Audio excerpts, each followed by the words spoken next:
네, 안녕하세요. 안녕하세요. 네, 주식에 미쳐 사는 남자 조성일 전문가입니다. 네, 저도 그 주식의 인생 걸은 남자, 네, 김대호라고 합니다. 예, 반갑습니다. 반갑습니다. 네. 대호야, 오늘 네. 시장이 지금 거의 한 3주, 4주째 상당히 강한 것 같은데 네. 오늘 시장 좀 진단 좀 해주면 좋을 것 같아. 네. 우선은 코스피가 오늘로써 이제 2080포인트까지 회복했는데 계속해서 올랐잖아요. 그렇지만 뭐 많이 아직도 부족하다. 아직 갈 길이 매우 크다. 매우 높다. 나는 솔직히 그렇게 생각해요. 왜냐면은 계속해서 그동안 너무나 하락폭이 컸고 지금 전 세계 증시에서 러시아 다음으로 우리나라가 지금 가장 싸기 때문에 나는 그러니까 싸다는 것 자체가 굉장히 가장 큰 모멘텀이 될 것이다. 맞아. 그 싼 거에서 측정할 수 있는 지표들이 많이 있지만 그중에서 우리가 주로 뭐 트레일링 PBR이나 아니면 12개월 선도 PBR을 많이 얘기하는데 내가 알기로도 러시아 같은 경우가 지금 12개월 선도 PBR이 0.6 정도. 러시아는 사실 근데 천연가스의 거의 70% 이상의 GDP가 되기 때문에 너무 좀 편중된 그런 상황일 것 같고 그 다음에 이제 우리나라가 지금 2070까지 올랐는데 이제 PBR이 0.85 그렇죠. 1도 안 되는. 네, 맞아요. 우리나라가 아직도 너무나 그래서 지금 여러 가지 악재들이 좀 해소되고 있잖아. 지금 이제 뭐 일본과의 마찰도 좀 조금씩 줄어들고 있고 막상 일본이 이제 강하게도 나가지도 않고 또 이제 가장 큰 거는 이제 미중 무역 분쟁인데 그게 이제 점차 이제 다시 회담도 하기로 했고 그걸로 인해서 또 오늘 미국이 또 금리를 또 다시 내렸고 그래가지고 우리나라는 증시 전망은 오름세가 계속 될 거라고 나는 좀 그렇게 좀 판단하고 있거든. 그래서 맞아. 사실 주식시장에서 제일 이제 무서워하고 두려워하는 게 어떤 리스크에 대한 불확실성. 이게 가장 제일 무서워하는데 사실 방금 말했던 것처럼 이미 일단 뭐 금리 나왔고 인하로 나왔고 뭐 미중 무역 분쟁 관련해서도 오늘 실무급 회의 진행하면서 이제 10월달 1일에는 이제 고위급 회의하니까 뭐 그런 부분들도 조금씩 그런 좀 미래를 잘 모르는 그런 불확실성들이 좀 없어지는 것이 아닌가. 참 나도 그런 부분은 좋은 것 같아 보면. 그치 형. 그러면은 지금 막 시장이 조금은 올라왔지만 그래도 앞으로 가야 할 길이 많잖아. 그치. 형은 그러면은 어떤 좀 유망한 좀 섹터들로 보고 그런 쪽으로 수익을 내는 게 좋을까? 사실 나도 지금 매매를 하면서 요즘 나한테 투자하는 거의 주력은 사실 투탑은 반도체 쪽 이쪽이랑 반도체. 그다음에 좀 이제 규모가 좀 작은 섹터지만 LNG 쪽 이쪽만큼은 물론 시장에 참 많은 먹거리들이 많이 있지만 특히 올 하반기 때 반도체랑 LNG 쪽을 놓쳐서는 아마 시장 수익률을 비트하기에는 좀 어렵다 생각하거든. 그래서 이쪽에도 투자 비중을 좀 많이 싣고 있지 사실. 그래서 먼저 반도체 쪽 먼저 말을 좀 한다 하면 오늘 특히 어제 종가랑 오늘 매우 큰 사건이 좀 있었잖아. 오늘 삼성전자가 올 한 해 1년 동안 4번씩이나 한 47,000원 정도 이 차트를 한번 보면 내가 좀 컴퓨터 화면을 띄워보면 삼성전자 한번은 보면 지금 내내 47,500원 라인 이 라인을 계속적으로 못 뚫고서 박스권에 좀 제한되었었는데 어제 종가에 뚫었거든. 그래서 어라? 생각보다 강하네? 안 밀리네? 라고 했는데 오늘 한번 뚫어버리니까 힘이 응축돼가지고 이렇게 오늘 3% 이상 강한 상승 나왔거든. 이게 의미하는 바가 매우 커. 사실 삼성전자랑 SK하이닉스의 시가총액이 우리나라 전체 시가총액에서 거의 25% 되거든. 또 삼성전자 우선주까지 합쳐버리면 28%가 된단 말이야. 시가총액이. 거의 그러면 3분의 1 정도 미만의 그런 큰 덩어리가 오로지 얘네 두 종목에 의해서 반도체에 의해서 움직이거든. 그래서 얘네의 움직임이 우리나라 시장의 전망을 볼 때 진짜 매우 중요한 키가 될 수 있거든. 근데 이렇게 큰 모멘텀이 나왔기 때문에 앞으로도 반도체는 못 먹어도 고다. 가야 한다. 이거 안 가면 수익률을 못 내. 올해 하반기 때 못 내고 지금 중요한 것 중에 하나가 뭐냐면 반도체 우리가 이제 메모리 반도체를 얘기할 때 특히 주력이 디램이랑 낸드 플래시가 있잖아. 근데 작년 하반기부터 내내 고정거래 가격이 빠지면서 그것 때문에 주가가 계속 안 좋았는데 드디어 얼마 전에 큰 모멘텀에 나왔잖아. 디램 값이 드디어 8월 달에 고정 거래가가 그러니까 컨트랙트 가격이 드디어 하락을 멈추고 반등 나왔고 낸드는 이미 7월 달부터 나왔거든. 반등이. 그렇지. 사실 주식시장이 어떤 것보다 가장 빨리 주가 그 상황들을 반영을 하는데 이미 실물 지표에서 나오는 거래 가격은 디램 낸드 둘 다 바닥 찍었거든 이제. 이런 큰 모멘텀 있는 상황에서 매매를 안 한다고 하면 그냥 주식한다고 말하면 안 되지 어디 가서. 그래서 나는 좀 세게 얘기하거든. 그래서 반도체는 가야 되고 지금 미국에 있는 뭐 특히 내가 차트 하나 좀 볼게. 이거 뭐 우리나라 지표를 보는 것도 좋지만 해외 쪽도 기업들도 좀 잘 봐야 되거든. 근데 보면 지금 그렇죠. 좀 여기도 화면이 좀 크니까 조금 줄여야겠네. 잠깐만. 이렇게 하면 화면이 좀 보이나 보겠다. 지금 화면 띄워놓은 게 지금 네덜란드에 상장되어 있는 반도체 그 증착 장비, 반도체 노광 장비라고 해서 EUV를 만드는 ASML인데 이 차트를 보더라도 지금 전고점을 강하게 지금 뚫고서 지금 올라갔거든. 계속해서 올라가고 있네. 그리고 지금 뭐 마이크론이든 ASML이든 램 리서치든 지금 대부분의 반도체 기업들이 뭐 TSMC도 그렇고 다 지금 호황이거든 지금. 그렇기 때문에 이런 큰 그림도 본다 한다면 반도체 가격은 또 반도체 주가는 쉽게 꺾이기는 어려울 것이다. 네. 그치. 오늘 모은 주식 반도체 주식이 오늘 10%나 올랐어? 내일 오를까? 이런 의심을 이제 하면 안 돼. 그치. 눌려도 사야 돼. 눌려도. 안 사면 아마 계좌 수익률 아마 크게 아마 손해 볼 수 있는 그런 상황이라고 생각합니다. 나는 반도체 같은 경우는 그렇게 봐. 그러면 또 반도체 말고도 또 분산을 좀 해야 좋잖아. 그래서 그렇지. 그럼 어떤 게 좀 있을까요? 아까 말했던 것처럼 반도체랑 특히 이제 LNG 쪽은 꼭 가져가야 한다라고 내가 얘기를 좀 하고 있는데 LNG 같은 경우에도 보면 사실 내년 초부터 국제 회사기구 그러니까 거기서 이제 황산화물을 선박들이 이제 배출하는 황산화물 황이라는 게 사실 우리 기후 엔트에 매우 안 좋게끔 영향을 미치기 때문에 그 황산화물을 이제는 좀 규제하자라는 것들을 강하게 지금 밀어붙이고 있는데 지금 현재 3.5% 정도 되는 황산화물 규제책을 낮춰가지고 0.5%로 낮췄단 말이지. 뭐 이런 말들을 우리 일반 투자자한테는 좀 어려울 수 있는데 쉽게 말하면 더 이상 지금 있는 황산화물을 배출하는 그런 이제 선박들은 다 이제 운행을 못해. 어떤 배가 싱가포르에 가서 저 물건 싣고 왔어요. 짐 내릴게요 하면 입항을 거부하거든. 그런 게 전 세계적으로 퍼질 수밖에 없는 거거든. 왜냐면 IMO가 거기 IMO라고 국제 회사기구인데 거기서 각 규제를 한단 말이지. 어기면 그 배에 적혀 있는 번호 치기만 하면 나오거든. 배 스펙이 나온단 말이야. 해가지고 뭐 예를 들면 뭐 스크러버나 이런 거 설치가 안 돼 있거나 아니면 저유황으로 쓰이는 배가 아닌 이상은 다 그냥 입항을 거부하게 돼. 그럼 그 배 내내 떠다닐 거 뭐 할 거야. 그치. 무조건 바꿔야 되는 거거든.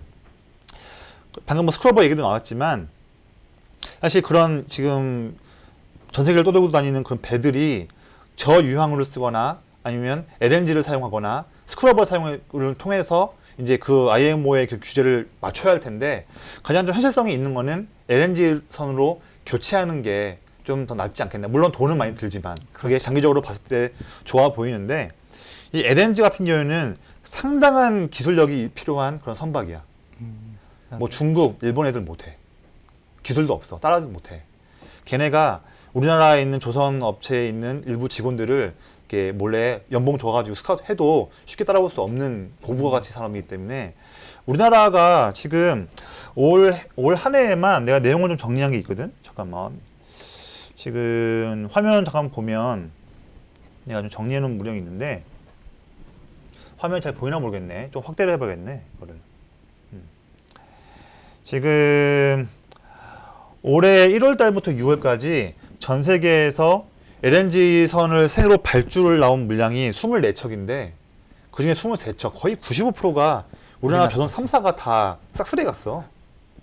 그래서 근데 이렇게 있는데 우리가 대부분의 산업을 보더라도 이게 어떤 업체가 새로운 물건을 어느 업체한테 발주를 한다면 그 업체는 과거에 어떤 트랙 레코드를 갖고 있지, 과거에 어떤 발주 실적이 있는지를 보게 되거든.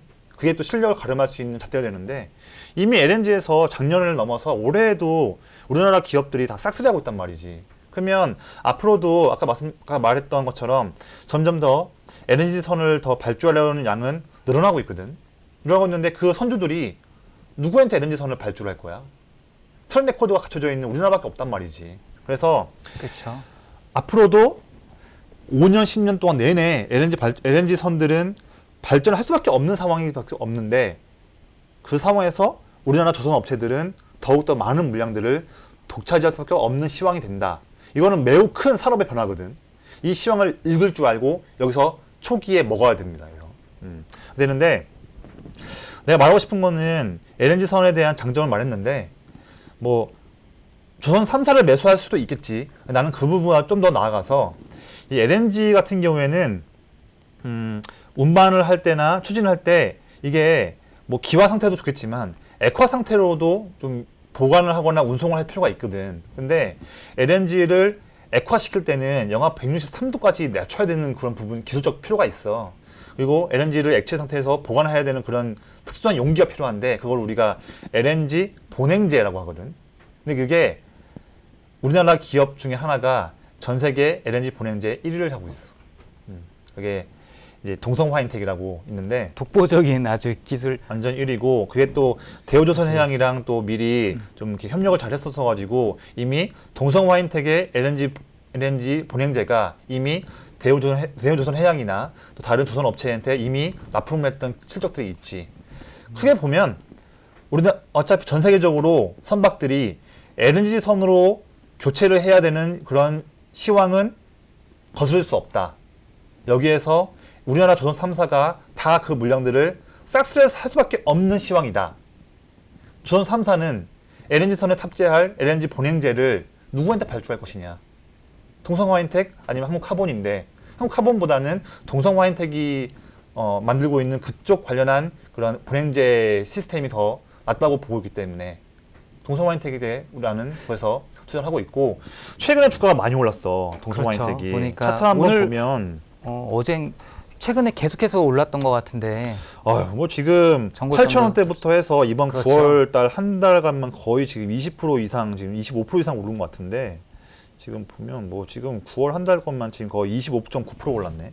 근데 물론 이제 주가라는 게 항상 쭉 올라갈 수만 있는 것은 아니고 출렁출렁거리게 하다 보니까 분명 한 번쯤은 뭐 5일선 또는 10일선에 눌려서 한번 눌림목을 기회를 줄 수 있을 것 같아.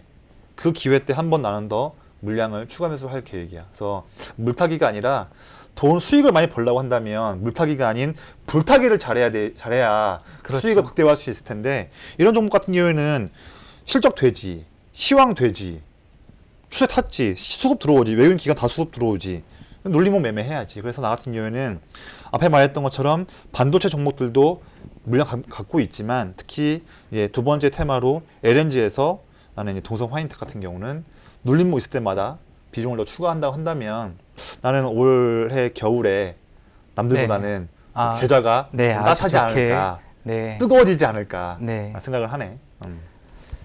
뭐 저 역시도 올 한 해 뭐 개인 투자자들 다른 분들처럼 엄청나게 많이 힘들었지만 버틸 수 있었던 거는 그 국내 시장의 어떤 금융의 회복력을 우선 좀 믿었고 여태껏 과거 역사를 살펴보면은 미래를 어느 정도는 예측이 가능하잖아요.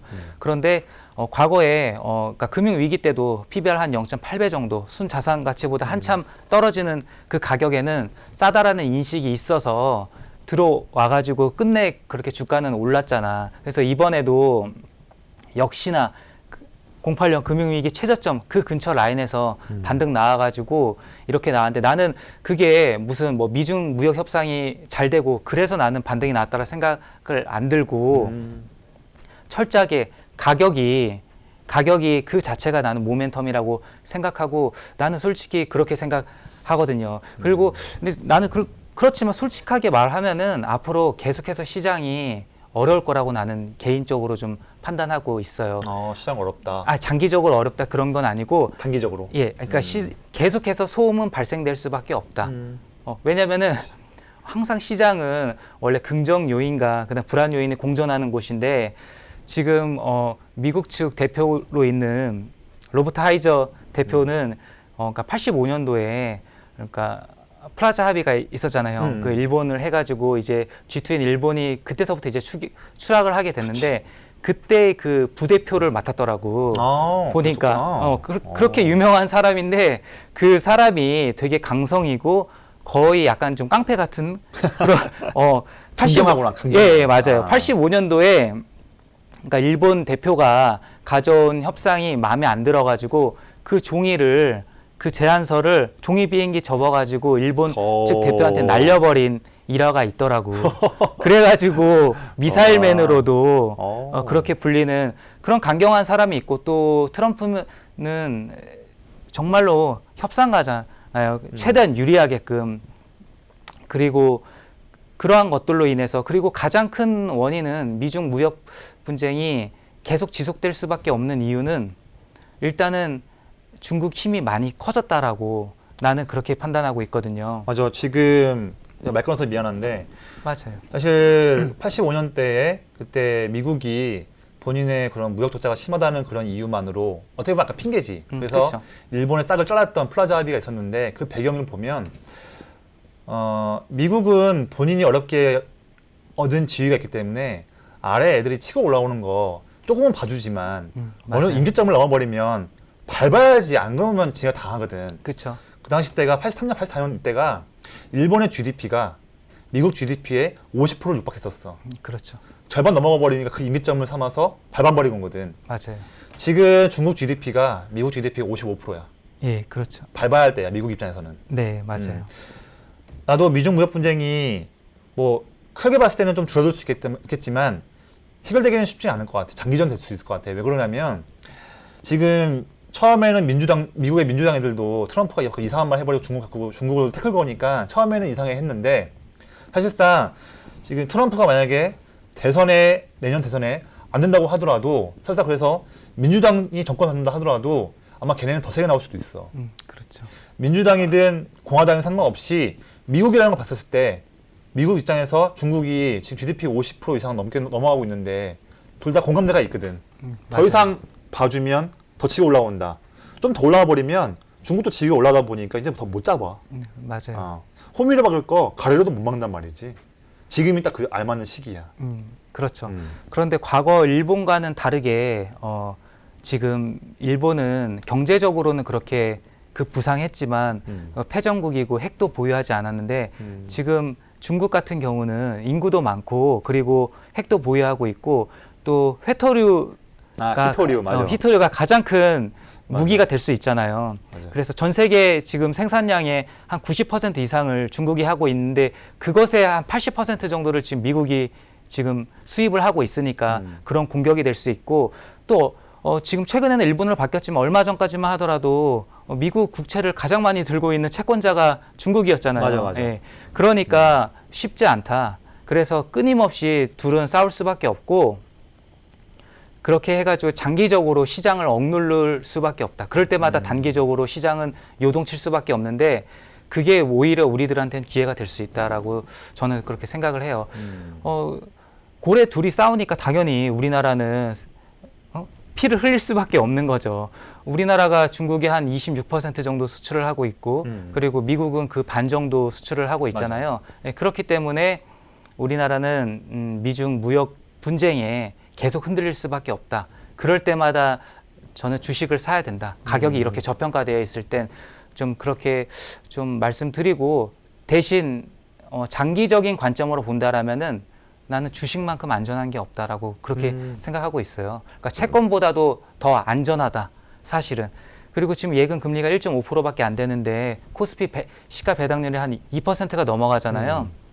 그렇기 때문에 주식에 계속 투자할 때다. 그래서 나 같은 경우는 이번 폭락에도 작년에 10월부터 있었던 폭락에도 계속해서 상방으로 베팅을 했었고 실제로 내가 주변 사람들한테 그렇게 권유를 해가지고 그랬던 사람들은 지금 다 수익권으로 이제 돌아서고 있고 시장에서 퇴출된 많은 사람들은 또다시 유동성만을 공급해주고 사라졌다. 맞아. 나는 그래서 좀 장기적으로도 또 단기적으로도 하락폭은 제한적이다. 저는 그렇게 좀 말씀드리고 싶어요.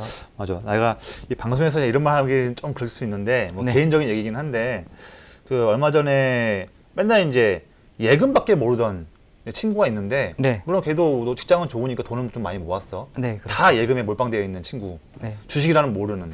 근데 그때 8월 초 때 그때 급락했을 때 그때 거의 코스피가 막 1900, 막 10까지 내려가고 할 때 네. 내가 아무리 봐도 그때 PBR이 0.77이었거든. 네, 맞아요. IMF 때 0.78에서 올라가 반등 나왔고 2008년 서프라임 모기지 892포인트 때 그때 0.78이었거든. 네. 근데 8월 초에 1910포인트가 0.77이었어. 이거 11년 만에 온 기회다. 네, 맞아요. 야, 친구야.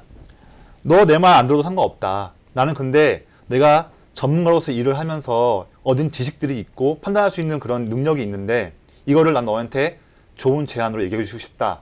야, 시장 이래이래해서 너무나 싼 기회 왔으니 너 근데 종목을 매매할 수는 없고 하니 너 그래도 너 예전 들었을 때 너 증권사 계좌에 나 있다고 들었다. 그래서 너 당장 내일 은행 예금 중에서 절반까지는 아니더라도 뭐 20, 30%라도 해약해서 그 자금 가지고 증권사 가서 코스피 200 ETF 저 시장가로 매수해 주세요라고만 해라.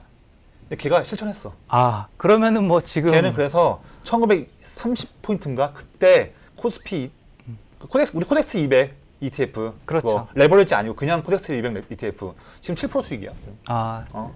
그렇죠. 그치? 그리고 지금 7%도 그러면은 예금 금리에 몇 배나 지금 지금 뭐 한 달 만에 나온 지금 거고 한 달 반 만에 지금 예, 벌써 그렇게 난 거지. 지금. 그렇게 나온 거고 앞으로도 훨씬 올라갈 폭이 높다. 그렇게 저는 생각해요. 그리고 약간 주식 시장은 언제나 사실은 긍정론자들이 성공을 했었는데 부정론자들이 지적해 보인다. 나는 좀 시장이 항상 그래가지고 언제나 소음은 발생됐고 리스크를 관리한다는 차원에서 그래서 항상 개인들은 이번은 다르다라고 그런 위기는 그렇게 생각을 해가지고 언제나 똑같은 현상이 반복되는데 나는 정말로 안타깝다. 나는 정말로 그렇게 생각을 해요.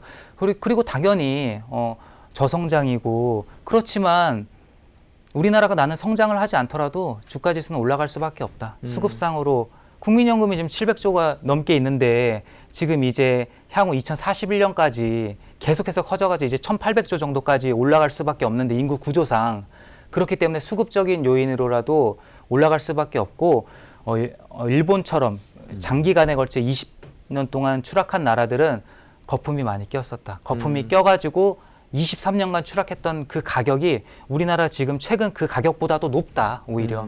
그래서 우리나라는 추락하지 않는다. 저는 좀 그래서 개인 투자자들은 지금 공격적으로 사실 빚내서라도 투자할 때다. 저는 그렇게라고 생각하고 있어요. 맞아. 나도 뭐 빚까지는 나는 몰라도 어쨌든 지금 그렇죠. 시장에서 주식시장에서 돈 벌 수 있는 기회를 1년에 많이 주지 않기 때문에 네, 맞아요. 근데 지금은 그렇게 조금 더 활발하게 매매를 해서 바짝 수익을 챙겨야 할 때가 됐다. 네. 근데 뭐 개인적인 의견으로는 올 그래도 한 4분기까지는 그러니까 11월 정도 11월 말 때까지는 충분히 매매를 해서 수익을 줄 수 있는 기회를 줄 것 같다. 그렇죠. 생각이 들더라고 나는 이게. 들고. 맞아요. 또 뭐 다음 주에는 이제 또 제약바이오 이슈도 있잖아요. 그거에 대해서는 좀 어떻게 생각하세요? 일단은 제약바이오 종목들이 이번 주 화요일까지는 잘 올랐다가 네. 이제 어제랑 오늘 좀 그렇죠. 밀렸는데 우선은 크게 일단 세 가지를 좀 얘기를 할 수 있을 것 같아요. 세 가지를. 네. 첫 번째로는 내일, 그러니까 내일인데 그게 미국 시간이니까 아마 우리 시간 내일 모레 될 수도 있겠지 새벽에. 그 한참 대웅제약이랑 메이톡스 좀 시끄러웠잖아. 맞아요. 뭐 누가 뭘 뭐 훔쳐갔네, 뭐 균주를 훔쳐갔네, 뭐 했나. 그렇죠. 근데 얼마 전에 국내에서 서로 간에 한 달 반 정도 해가지고 서로 상대방이 서로 선임한 전문가들을 배치해서 상대방의 그런 균주를 포자가 나오냐 안 나오냐 했었는데 결국에는 대웅제약 거 균주와 메톡에 대한 균주가 서로 다르다는 게 나왔었거든. 그랬고 동시에 내일 그 미국 ITC 거기서 또 이런 관련한 또 균주 관련한 내용이 나와. 그래서 하고 되면 만약에 그 서로 간에 균주가 서로 다르다 내용이 많이 나오게 된다 한다면 아마 대웅제약하고 대웅 같은 경우에는 아마 갭상승으로 하면 크게 상승 나올 수도 있는 그런 중요한 모멘텀이 좀 있는 것 같고 물론 이거는 이제 종목의 개별적인 모멘텀인데 좀 이슈를 체크해야 될 것 같고 두 번째 이제 헬릭스미스 VM20이라고 해서 당뇨병성 이제 신경병증 치료하는 신약 파이프라인인데 이게 이제 올 한 해 제약바이오 이제 농사를 잘 마무리할 수 있느냐, 그렇죠. 망하느냐. 온 시장에 관심이 다 이- 집중되고 있죠. 이 그건데 네. 자료를 하나 좀 볼까 잠깐만. 네, 이것도 화면을 잠깐 보면 말들이 참 많잖아요. 그래서 음. 어떻게 접근해야 될까요? 지금 상황에서. 일단 방금 말한 내용이 일단 내일인데 이게 지금 9월 23일부터 27일까지 시간 사이에 헬릭 스미스가 이제 미국 이제 임상 3상 결과 탑라인이야. 최종 결과는 아니고 네. 탑라인이라고 해서 중간 3상을 진행한다 하더라도 중간중간마다의 중간 단계를 말하는 그런 탑라인이거든. 우리 네. 얼마 전에 매지온도 탑라인 발표했잖아. 그렇죠. 그런 비슷한 이제 그런 절차 중에 하나인데 여기서 잘 나오게 되면 여기 화면이 지금 나온 것처럼 이제 그 다음에는 이제 뭐 10월 18일 날 데이터 심층 분석 마감하게 되고 최종적으로는 11월 18일부터 22일까지 FDA에 최종 보고를 하게 되는 일정들이 있는데 만약에 다음 주 이때 헬릭 스미스가 시장이 기대하는 것과는 좀 다른 아쉬운 내용을 나오게 돼버리면 헬릭 스미스 주가 빠져버리고 동시에 사실 헬릭 스미스도 또 시가총액 비중이 코스닥에서 크거든. 맞아요. 다 같이 무너지지, 다 같이 무너져. 그래서 임상 3상 기업들 다 같이 다 무너지고 뭐 이미 무너진 신라젠 포함해서 신라젠, 뭐 매지온, 그다음에 또 HLB, 뭐 또 그다음에 나머지 또 뭐 오스코텍, 뭐 알테오젠, 뭐 그냥 우리가 알고 있다는 그런 제약 바이오 기업들은 다 무너질 수도 있어 단기간에. 그래서 상당히 다음 주에 좀 중요한 그런 좀 업종에서는 좀 변곡점이다 볼 수 있을 것 같고, 그래서 그 부분 봐야 될 것 같고 만약에 다음 주 헬릭 스미스 이슈가 잘 마무리된다 한다면 지금 화면 지금 내가 좀 준비했던 것처럼 11월 이제 현재 상황에서는 지금 11월 16일 날 매지온이 그 폰텐 수술 관련해서 이제 유데나필 임상 3상 또 데이터를 발표하게 되는데 뭐 발표가 어떻게 나올지는 뭐 몰라요. 모르겠고 근데 어쨌든 시장에서는 중요한 관점이 좀 있을 것 같고 지금 여기에 적진 않았지만 올 하반기 때 또 한올 바이오파마 얘가 그 안구 건조증 치료제 파이프라인 이거에 대한 또 임상 3상에 대해서 의견을 발표하게 되는 일정이 있습니다.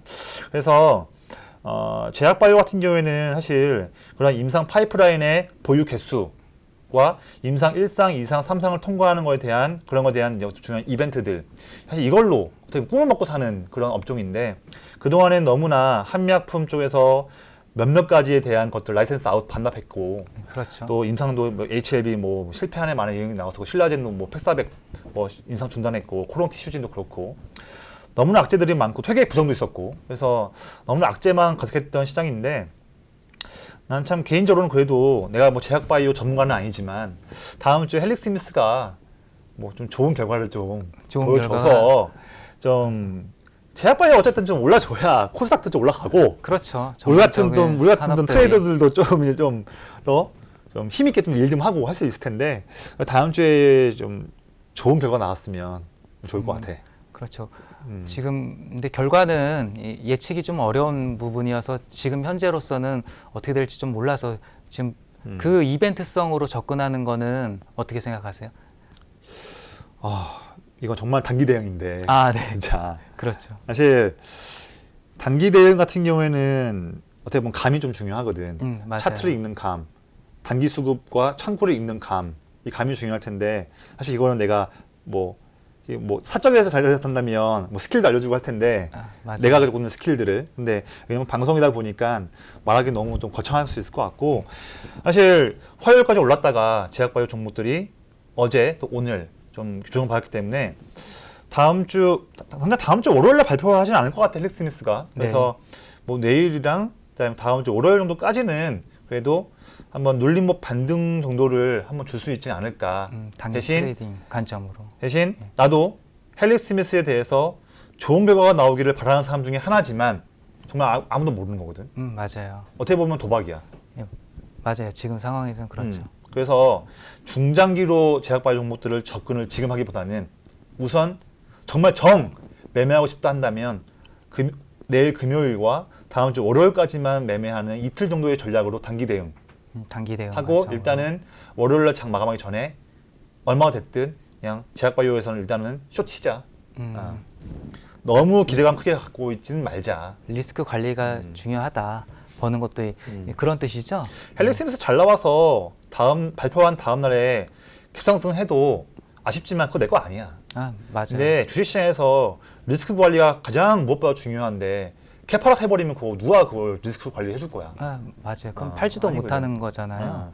아까 말씀해 주신 반도체랑 LNG 쪽 그쪽은 손실 볼 확률이 거의 없다라고 판단되지 않으세요? 지금 그렇지. 예. 그래서 그런 쪽이 저도 안전하다라고 저는 뭐 그렇게 생각하네요. 맞아. 그렇게 돼 보이고 그리고 그냥 또 여러 가지 말할 것들 중에서 오늘 새벽에 있었던 연준 FOMC 네, 맞아요. 저 이슈가 있었는데 어쨌든 기존에서 0.25ppc, 아니 25ppc씩 내려가지고 1.75에서 2% 레인지로 됐는데 어쨌든 시장이 이미 다 예상했던 부분이었고 그 이후에 이제 연준 이제 파월 의장이 어떻게 얘기를 하느냐.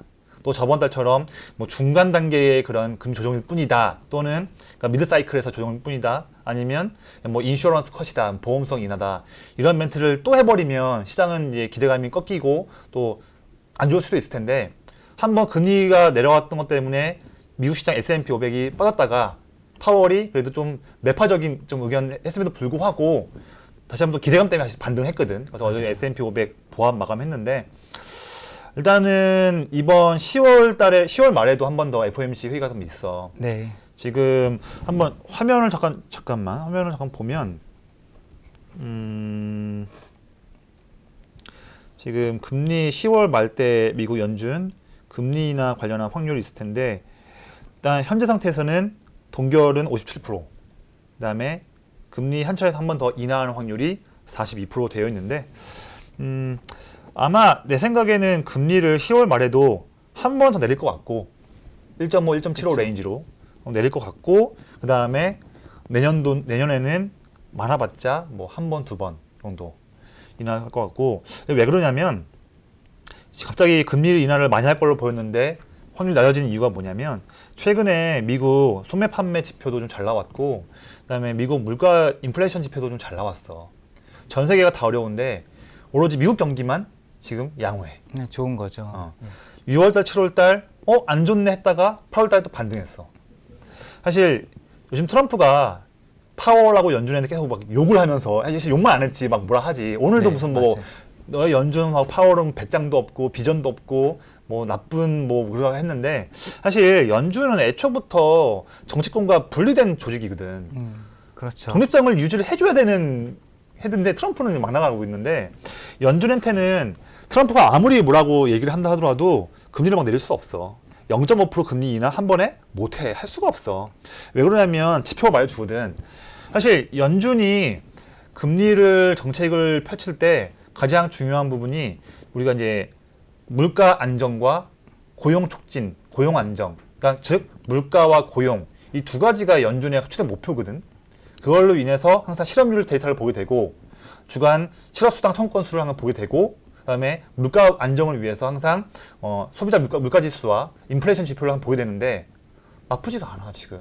너무 그렇죠. 좋아. 지금 미국만이 계속해서 좋은 거잖아요. 지금 내가 지금 화면 한번 보면 그걸 내가 방금 말했던 부분들을 좀 볼 수 있는데 자 여기 실업률 지금 미국처럼 그렇게 엄청나게 큰 그런 나라가 실업률이 3.7이야.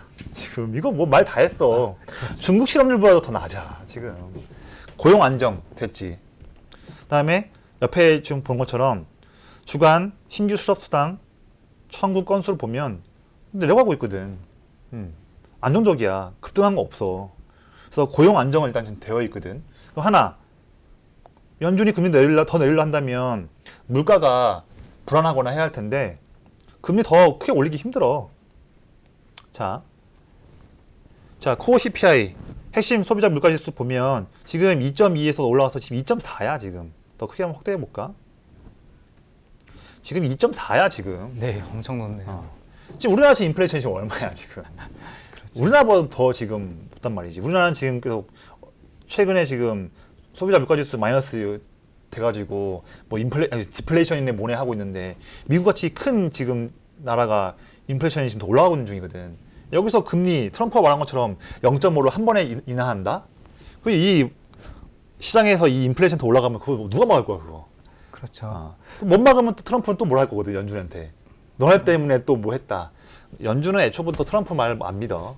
안 믿고 있기 때문에 그런 부분 봐야 될 것 같고 우선 그래서 어쨌든 좋은 점은 결론은 뭐냐면 미국이 우리가 바라는 것처럼 또는 트럼프가 바라는 것처럼 금리 인하를 무지막지하게 더 하기는 좀 어렵다. 어렵고 그다음에 미국 경기가 그 근거는 뭐냐면 미국 경기가 나쁘지 않기 때문에 물가와 고용과 그게 튼튼하기 때문에 그래서 금리를 막 크게 인하하지 않는 거기 때문에 그게 우리나라한테 나쁜 게 아니야 그게. 그래서 뭐 언론에서 나온 것처럼 뭐 예를 들면 다음 달이든 다다음 달이든 금리 이번에 인하할 것 같았는데 인하 안 했습니다. 이건 뭐 안 좋은 내용입니다. 이렇게 언론에서 나온 내용 나오면 그 언론사 기사나 그 기자가 하는 말은 그냥 안 들어도 돼. 그렇죠. 경제를 잘 모르는 사람이 하는 말이야. 그런 말들. 맞아요. 양면성이 있는 거잖아요. 그렇죠. 또 단기적으로, 장기적으로 봤을 때 다른 거고. 그래 보일 것 같고. 그래서 어쨌든 미국 경기는 상당히 좋다. 방금 전에 보였던 또 지표 중 보면 사실 우리가 제조업도 좀 봐야 할 텐데 제조업도 우리한테 중요하거든. 어떻게 보면 지금 화면에 나온 것처럼 미국 지금 ISM 제조업 PMI가 나와 있는데 아직까지는 최근 한 1년 동안에는 내내 PMI가 빠지고 있는 상황이긴 해. 지금 아쉽긴 하지. 아쉽긴 한데 지금 49.1 찍었는데 얼마 전에 아마 이번에 또 금리를 또 한번 추가 인하했기 때문에 분명히 그 통화 정책의 효과가 3개월에서 6개월 후에는 미국 실물 경기에 반영될 걸로 보여지고 그래서 아마 올해 4분기 때 미국 제조업 PMI는 지금보다는 좀 올라갈 수 있지 않을까. 그러면 사실 미국 제조업 PMI 지수의 방향성이 우리나라 수출 데이터에 3개월 선행을 하거든. 그래서 오늘 연준이 금리를 한 번 더 인하했기 때문에 이 금리 인하했던 정책에 대한 효과가 실물 경기에 반영되기에는 3에서 6개월 정도 시차가 있기 때문에 그럼 올해 겨울쯤에 미국 경기에 좋아질 것이고 금리 인하 효과가 그러면 올해 하반기 때에 미국 제조업 PMI가 반등 나오게 되면 내년 상반기 때는 우리나라의 제조업 지표도 수출 데이터도 올라갈 것이다. 내년 상반기 때에 국내 수출 데이터가 올라갈 수 있다면 주식시장은 그거를 6개월 선행합니다. 그렇죠. 그러면 6개월이 이미 침체했잖아 이미. 반등 나오고 있는 이유가 그런 것들이야. 네, 맞아요. 그래서 올 하반기에도 이런 큰 그림들을 분명히 우리 시장은 더 반영할 것이다. 그래서 나는 그렇게 좀 상황을 보고 있네. 결론적으로는 돌고 돌았지만 결론적으로는 돈 벌 수 있는 기회 올해 말에 계속 준다. 그렇죠. 투자하자. 그러니까 이게 어떻게 보면 결론이지. 네. 그래서 오늘 뭐 이렇게 첫 시간인데 네, 맞아요. 그래도 뭐 중간중간에 주제에 대해서 왔다 갔다는 했지만 그래도 우리가 좀 대화할 수 있는 중요한 대화들은 많이 좀 했던 것 같고 이런 내용들을 통해서 좀 더 자신감을 가지고 한번 조정이 있을 때 할지라도 자신감 갖고 더 매수하고 하면서 계속 주식 포지션을 늘려가게 되면 진짜 아까 내가 처음에 말했던 것처럼 올해 말 되면 우리들의 계좌가 지금보다 더욱더 좀 따뜻해지지 않을까. 맞아요. 따뜻해야 겨울 잘 나지. 계좌에 파란색만 있으면 그렇죠. 추워서 못해. 맞아요. 네. 저도 우리나라 주식시장이 매우 긍정적이다. 저는 뭐 미국보다도 더 올라갈 폭이 높다라고 저는 개인적으로 그렇게 생각하고 있어요. 왜냐하면 성장을 해야지만 주가가 오르는 건 기본인 것인데 지금 지난 10년치를 보면은 미국보다도 2010년부터 19년까지죠. 그러니까 미국보다도 우리나라 성장률이 더 높았다. 우리나라가 한 4.3% 정도 GDP가 올랐는데 미국은 4.0% 정도. 미국도 많이 올랐죠. 그 큰 나라가. 그런데 종합 주가 지수는 S&P 500은 미국은 2배나 넘게 올랐는데 우리나라는 10년 전이랑 지금이랑 완전 똑같은 거잖아요. 맞아. 그런데 이익은 우리나라도 마찬가지로 많이 늘었다. 우리나라도 이익은 한 배 정도로 늘었는데 미국도 그렇지만요. 그래서 지금 매우 희망적이다. 그래서 미래가 엄청 밝다. 저는 그렇게 생각해요. 막 시장에 나올 때마다 시장에 소음이 나올 때마다 전문가들이 나와가지고 계속해서 주식 팔아야 된다. 그리고 또 최근에 또 환율 조작국 지정됐잖아요. 그런데 그날 하루만 또 빠지고 개인 투자자들만 또 맞아. 퇴출되고 나갔잖아요. 항상 긍정론자가 성공했다. 지수는 올라갈 수밖에 없다. 저는 좀 그런 말씀 드리고 싶네요. 어쨌든 그래도 한 가지 선행되어야 할 것은 현재 어쨌든 지금 우리나라 물가 지수가 많이 지금 침체되어 있기 때문에 네, 맞아요. 뭐 디플레 가기에는 좀 어렵고 사실 디플레 가려면 그건 좀 어려운 부분이 오히려 그것도 어려운 부분이지만 좀 물가가 어차피 우리나라도 이제 조만간 또 금통위 하게 되면 미국 따라가야 되니까 우리는 그렇죠. 우리나라 이주열 총재님이든 한국은행에서는 방법이 없어. 맞아요. 미국이랑 그렇죠. 중국이랑 유럽이 하는데 따라서 후행하거든, 어차피. 그래서 얼마 전 유럽도 또 얼마 전 ECB에서 또 예금금리 0.1%더 인하했고 또 내렸죠. 또 유동성 공급했기 때문에 아마 우리나라도 조만간에 또 다시 한번 또 금리 내릴 것 같고 좀 그걸 통해서 우리나라도 좀 물가 지수가 좀 올라줘야 좀 더 체감할 수 있는 게 좀 좋지 않을까 그런 생각도 들기도 하네. 네. 알겠습니다. 뭐 오늘 여기까지 얘기하고 그렇죠. 예, 뭐, 맞아요. 뭐 다음에 또 네, 그렇죠. 얘기를 준비해서 예, 또 합시다. 맞아요. 네, 알겠습니다. 뭐 시청자분들도 궁금하신 거 있으면 뭐 댓글로 좀 남겨주시면 그러면 그거 네. 해서 네, 또 저희가 체크해가지고 예, 또 저희가 방송으로 답변을 좋은 잘 내용 드릴게요. 드리고 예. 그렇게 하면 좋을 것 같습니다. 네. 네. 오늘 저희들 주식 관련한 대화 여기서 마치겠습니다. 감사합니다. 네, 감사합니다. 네.